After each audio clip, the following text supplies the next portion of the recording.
Subscribe कीजिए हमारे channel को और बेल आइकॉन को दबाइए हमारी लेटेस्ट वीडियो सबसे पहले देखने के लिए। Hello friends, welcome to entgurgaon.com। मैं हूं डॉक्टर मनीष प्रकाश, मेयोम हॉस्पिटल गुड़गांव से। आज मैं आप लोगों से बातचीत करूंगा एक कॉमन प्रॉब्लम के बारे में, टॉन्सिल स्टोन्स।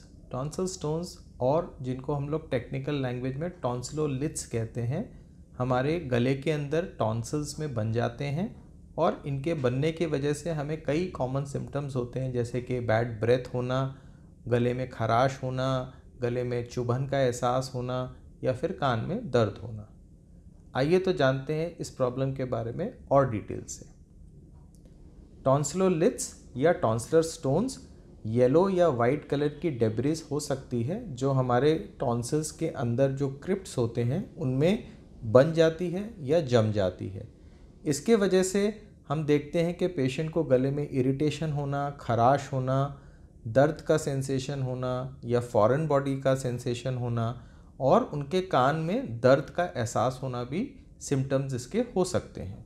इसके साथ साथ जब कभी पेशेंट मुंह खोलता है तो उसको ये शीशे में दिख जाते हैं, और कई बार जो पेशेंट्स इससे घबरा जाते हैं या डर जाते हैं, जैसे कि मुंह में कोई घाव तो नहीं बन रहा है या कैंसर तो नहीं बन रहा है, अक्सर ये परेशान होकर डॉक्टर्स के पास पहुंचते हैं। आइए तो जानते हैं इस सिचुएशन में हम उनका ट्रीटमेंट कैसे करते हैं। सबसे पहले हम उन टॉन्सिल्स की साइज़ को चेक करते हैं और टॉन्सिल में क्रिप्ट्स को चेक करते हैं। कई पेशेंट्स में टॉन्सिल क्रिप्ट्स काफ़ी गहरे हो सकते हैं और उनमें बैक्टीरियल कोलोनाइजेशन हो सकता है। इसके वजह से जो क्रिप्ट्स में खाना वगैरह, डेड सेल्स, म्यूकस या सलाइवा फंस जाता है, इस पे बैक्टीरियल बायोफिल्म बनने लगती है और बैक्टीरियल बायोफिल्म की वजह से उसमें क्रिस्टल्स जमा होके ये स्टोन्स फॉर्मेशन हो जाती है। जब ये स्टोन्स छोटे होते हैं तो पेशेंट को परेशान नहीं करते, सिर्फ बैड ब्रेथ की तरह पेशेंट को फील हो सकते हैं। जैसे जैसे इनका साइज़ बड़ा होता जाता है, गले में इनकी वजह से परेशानी बढ़ती जाती है और कई पेशेंट्स इसकी वजह से काफ़ी इरिटेटेड फील करते हैं।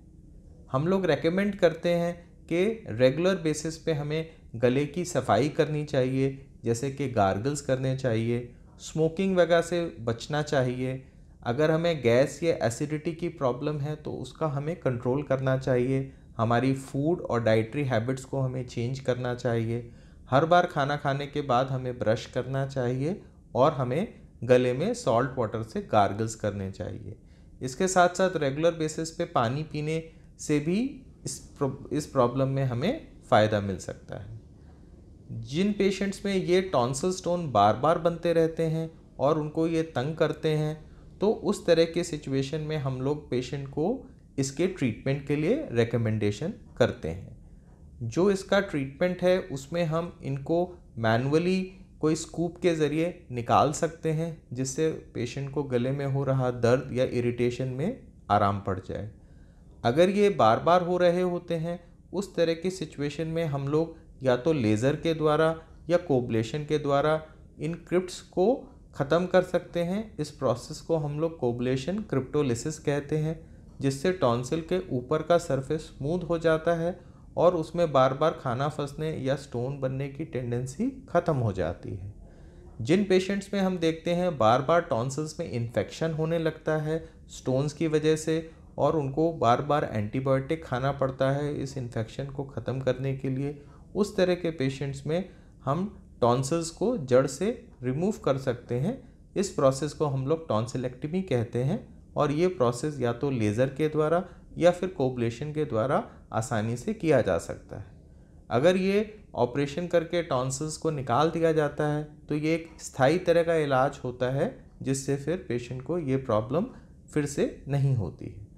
इसके साथ साथ ऑपरेशन के बाद हम पेशेंट को खान पान का, गले की साफ़ सफाई का, दांतों की साफ़ सफाई का सजेशन देते हैं, और अगर कोई एसिड की प्रॉब्लम पेशेंट को बन रही है तो इसके लिए भी इसका ट्रीटमेंट मस्ट है। Thank you.